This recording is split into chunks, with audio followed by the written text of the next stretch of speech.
morning, dear hearts. We are on lesson 100. Woohoo! And please subscribe. Today's lesson is a joyful lesson, and my part is essential to God's plan for salvation. And this is the third day in a row that we have had a lesson mentioning using the word salvation. And we have, on many occasions, substituted the word salvation for happiness or for freedom, and it works. And it particularly works today if we use happiness in place of salvation. That my part is essential to God's plan for happiness. God has a plan for all of his children to be happy.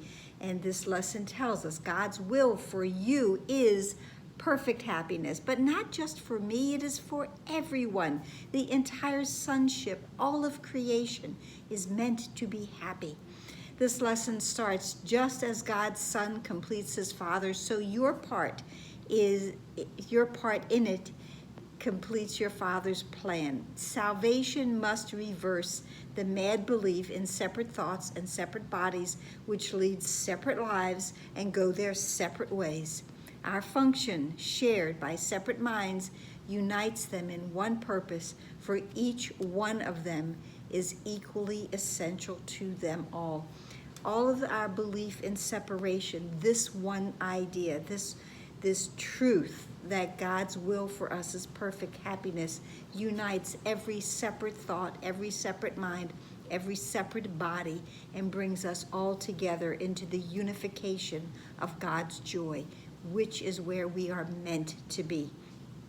It tells us your joy must be complete to let God's plan be understood by those to whom he sends to you. And God sends to us those that we need to meet. Our travels through time and space are not at random. We cannot but be in the right place at the right time. And those that we are meant to meet, we will.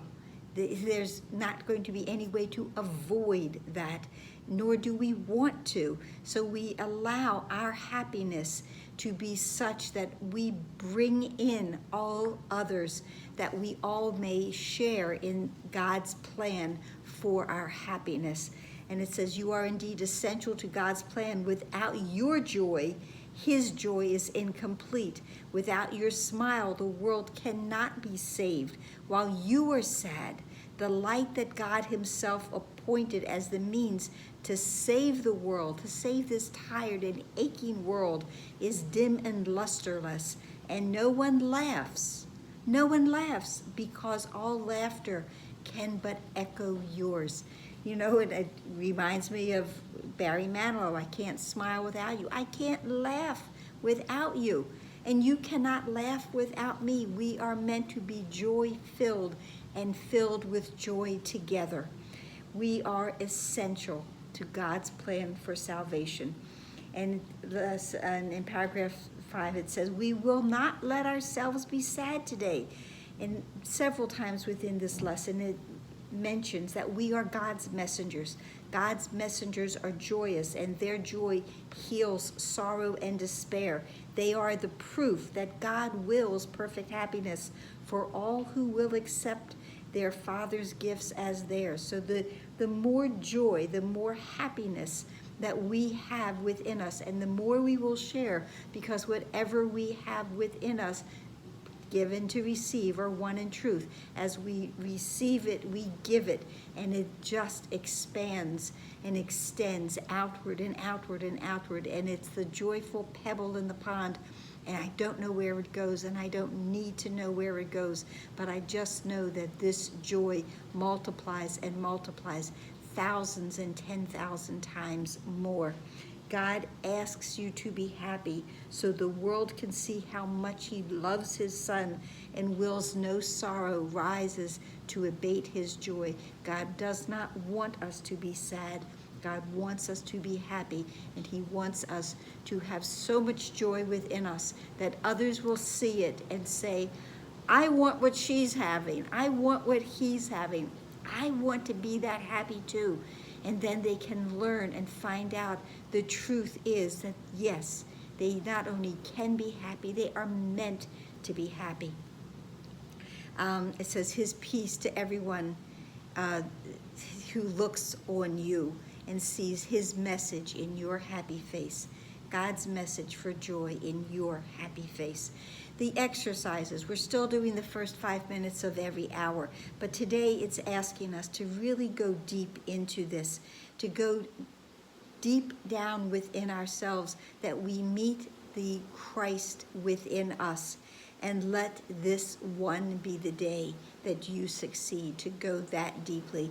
Look deep within you, undismayed by all the little thoughts and foolish goals you pass as you ascend to meet the Christ in you. We don't need to hold on to any little thoughts, any fear thoughts.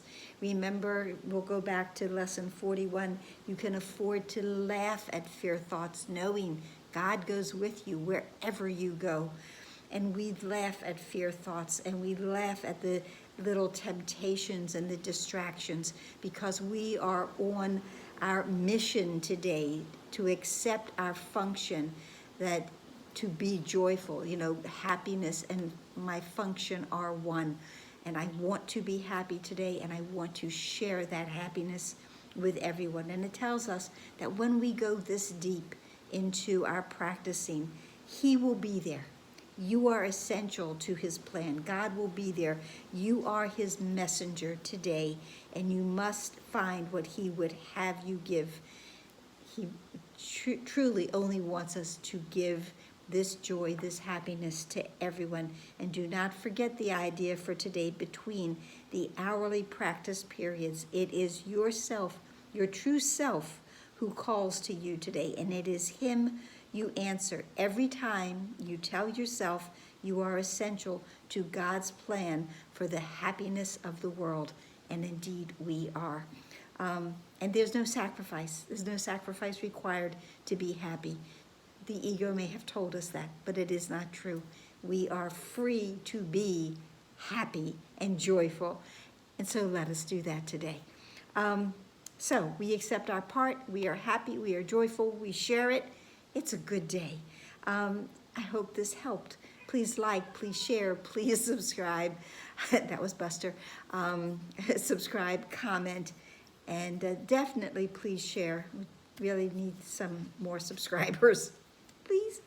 And be well. Namaste.